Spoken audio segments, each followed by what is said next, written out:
Dies irae, dies illa, solvet seculum infamil. Ang kwentong ito ay hango sa totoong buhay. Sa sobrang hango sa totoong buhay, halos hindi na makatwiran ang mga pinagsasasabi ko dito. Let's get it on.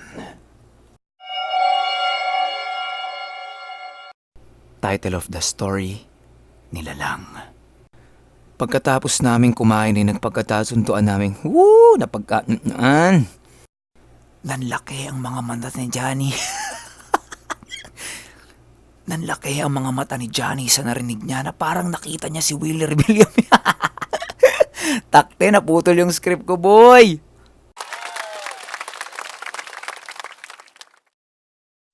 Title of the story, Praile. Ang kwentong ito ay tungkol sa mga Maynilad. Kanina pa kayo naghuhukay, hindi ko matatapos tong record ko.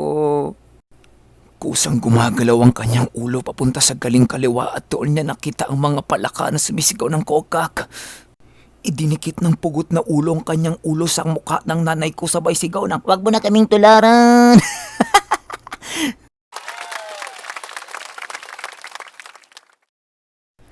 Title of the story, Tapat.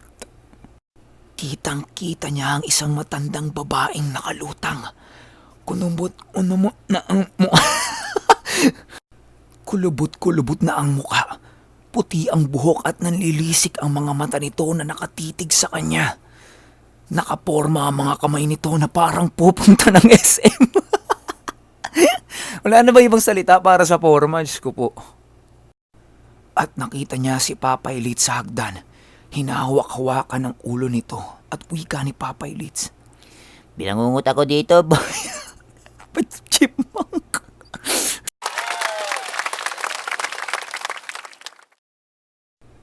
Title of story, Kampala. Tatlo kasing malalaking kwarto yon. At bawat kwarto, merong mga double dick na higa. Really, boy? Double dick? Baklang to, ah? Ang sabi nito ay wag. Mahinang busis ito na parang busis bata babae. Busis. Mas mataas pa ito sa double dick. Boy, come on, double dick, ano? Baklang to, ah.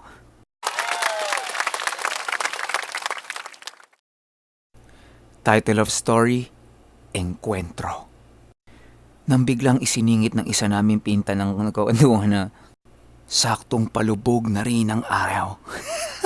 Ayaw. Palubog na rin ang iraw. Iraw. Isa pa. Ganito yung mga napapanood ko eh. Pabaan ng bundok. Sige, tuloy mo yung kalokohan mo. Hindi ka matatapos sa storya mo. May nakasalubong kaming matandang babaeng pakikakika. May nakasalubong kaming matandang babaeng pakita-kita. Paika. Diyos ko po, palitan ko na lang to.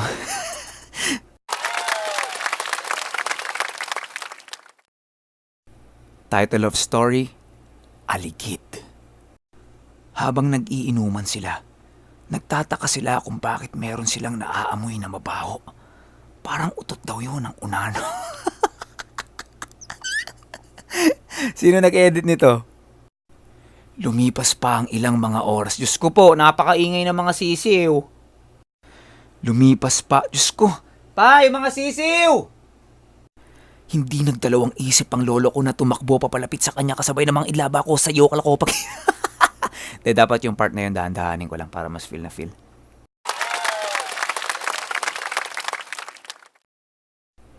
Title of story, 1976. Noong may mapadaang mga lalakal.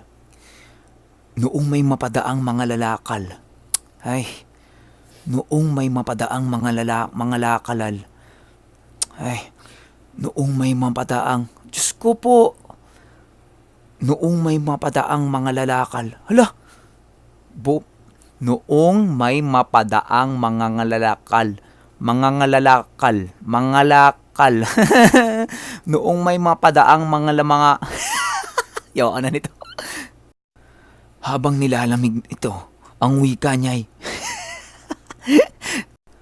Habang nilalamig ito, wika niya ay, Nandyan lang siya sa ilalim ng bahay natin. Hindi ako giniginaw, mainit eh.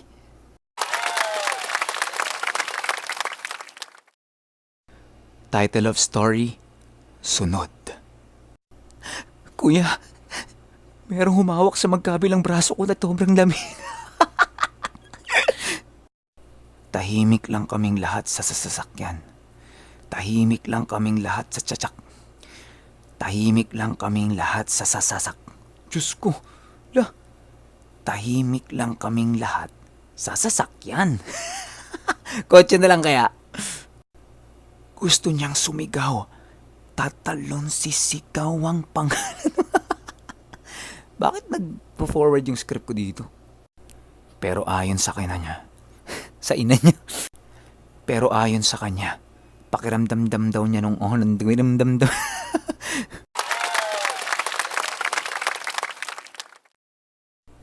Title of story, Bakasyon. Nung sinilip ko yung CR, nakita ko ito. Isang maliit na pinagpaging-paging. Isang maliit na pinagpaging-tagim.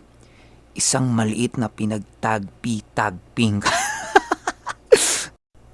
Ginising ko ang lola ko at sinabi kong, Nay, naiihi ako.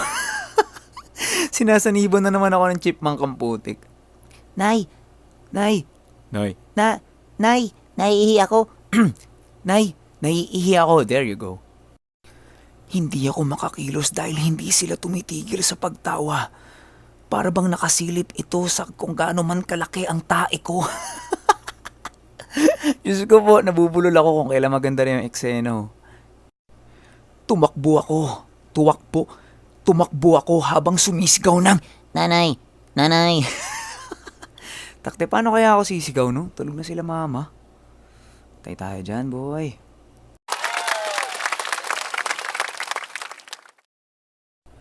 Title of story, Siraway. Isipin nyo na lang ang itsura nito. Dalawang mataas na puno, pero nakapalapot. Dalawang mataas na puno, pero nakapululupo. Dalawang mataas na puno, pero nakapupulupot. Nakaikot, twist, o ano? Diyos ko. Dalawang mataas na puno, pero nakapalapupot. Ayaw ko na. Lumapit sa akin si Jeffrey, isa sa mga tito ko na anak ni Nanay Linda. Ang sabi niya sa akin, Kuya Anthony, alam mo ba na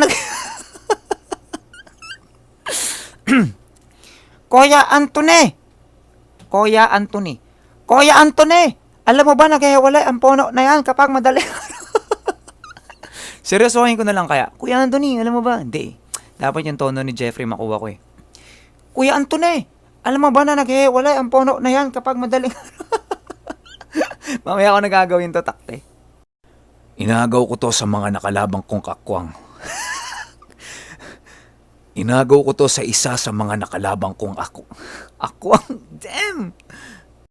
Napakakapal ng buhok nito. Sobrang haba ng buhok sa ilong. Ha? Buhok sa ilong? Ba't dumoble yung buhok?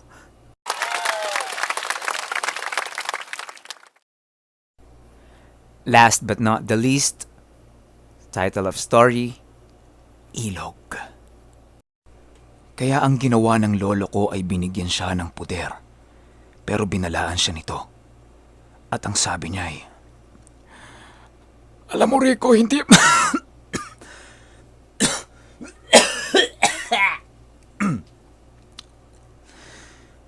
Pero binalaan siya nito. At ang sabi niya ay, Alam mo Rico, hindi magtatagal ang puder pag sa... Sakit sa lalamunan, boy! Sakit sa lalamunan ng boses ng lolo ko ang putik. Ang hawak niya lang ay isang bote ng 1.5.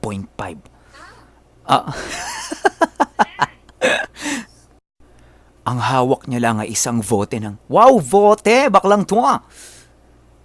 Ang hawak niya lang ay isang bote ng 1.5.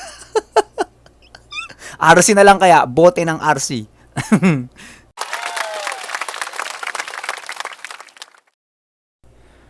Ang inyong mga napakinggan ay mga piling clips lang ng mga nakaraan kong istorya. Lubos ako nagpapasalamat sa inyong lahat dahil naabot na natin ang 1,000 subscribers. Pagpapakita lang to na tao lang rin naman tayo, alam niyo yun, na nagkukwento lang naman ako sa likod ng mic. At gusto ko lang i-share yung experience ng pamilya ko o ng mga kamag-anak ko sa inyo.